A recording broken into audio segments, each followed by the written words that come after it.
Back in 2014, Subnautica made a massive splash when it came out.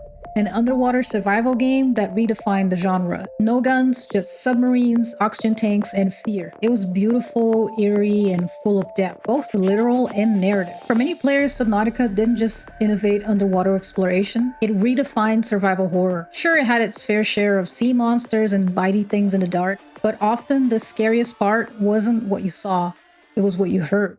The distant groan of something massive, the subtle shift in pressure, that haunting feeling that you're not alone and that the deep blue is not your friend.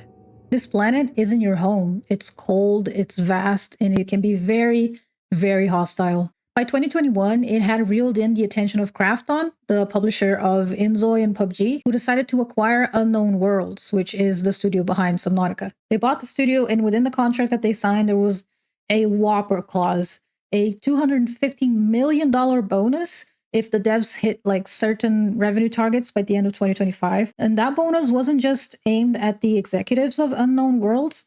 The leadership planned to split the treasure with everyone in the company, the entire crew. We're talking like payouts of worth of like hundreds of thousands of dollars for everyone. For indie devs, that's not like just a bonus. That's like life-changing loot. But what happened? Subnautica 2 was underway and it was basically ready to be released. On early access, of course. The devs were basically saying that it was pretty ready to go. And Krafton decided it was going to be delayed until 2026. They cited like vague stuff about playtest feedback and that they weren't contractually obligated to launch it in 2025. Fans were confused because the game, all the information that we had in the game so far was that it was ready for early access. But internally, something very fishy was happening because in the same week that this announcement about the delay was released, the leadership of Unknown World was laid off. Designer Charlie Cleveland, CEO Ted Gill, and co-founder Max McGuire were all thrown overboard without warning. These are not just random employees. They are the executives and the navigators within Unknown Worlds. You know, the people that said they were going to share the bonus with everyone? Yeah, these guys. Charlie Cleveland even said publicly that Subnautica 2 was ready to go. It was ready for early access. So if the game's seaworthy, why yank the anchor now? Well, funny thing. Remember that bonus, the 250 million? It was only payable if the game launched in 2025. Delaying it to 2026 meant that Krafton had no contractual obligations to pay this bonus to Unknown Worlds, even if they hit the quotas and the goals for the bonus. Yeah, like, can you get more shady than that? I don't know. Of course, people clock that. And at a company town hall, one of the Krafton executives, Brian Papustas, was questioned about that, and he claimed that he didn't know anything about any deal, which is a bold claim for someone steering the ship, to be honest. But Cleveland and the other ousted leaders are now taking Krafton to court, obviously, alleging that the delay was manufactured, was on purpose, specifically to avoid paying the bonus. Because of course they would not let that go.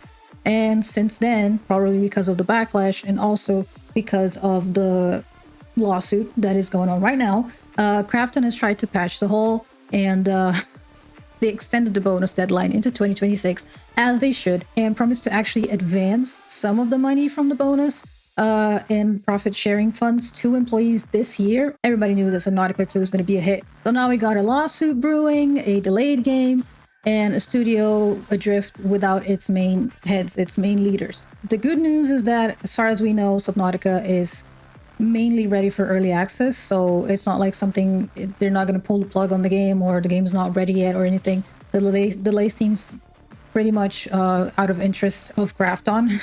So probably Unknown Worlds is going to be contractually obligated to release the game in 2026. I don't think they can win that fight in the release this year, but the good news is that they're going to keep working on it, so when it eventually comes out in early access, it comes out even better than if it were to come out this year. This was a very shady move on the side of Krafton. They thought that no one was gonna realize. Every single company that does shady stuff thinks that people are not gonna clock it and not gonna be angry about it, and they're not gonna have to roll back the shitty stuff that they've done. But I guess we keep talking about it, and this is how things get fixed. Right, so yeah, I wanted to talk about it. Hopefully Subnautica 2 comes out unscathed out of all of this, and we have a very good game. I might even play it, who knows. I'm terrified of the ocean, but I do admire Subnautica very, very much, and I might play the second one.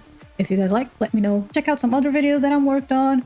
about other pressing matters within the gaming community, because a lot of stuff seems to be happening nowadays with games and consumer rights and stuff within the gaming sphere, and we need to keep updated on that. What else do I have to say? Go check out the Gaming Pub, which is a newsletter that I use to get like the tips for most of the stories that I cover here in my channel. They're not a sponsor or anything. They're like a free newsletter every Friday on your email that has a bunch of recent gaming news and stories and memes and reviews and stuff. They deserve all support in the world. I'm going to leave a link in the description. I'm going to leave links for all of my sources as well in the pinned comments down below. Thank you so much to the members. They get to watch my videos before everyone else. If you want to support the channel, become a member. If you want to support the channel and don't want to pay any money, you can just subscribe, like the video, and share it with someone that you think might find this interesting. Also join the Discord. It's free. You can check out stuff. I just keep people updated on what I'm doing, where I'm going, cat pictures, random memes. Also follow me on Instagram and TikTok, where I just post mini vlogs and more memes and cringy stuff. If you want, you don't have to if you don't want to. And yeah, thank you so much for watching, and I'll see you in the next video. Bye bye.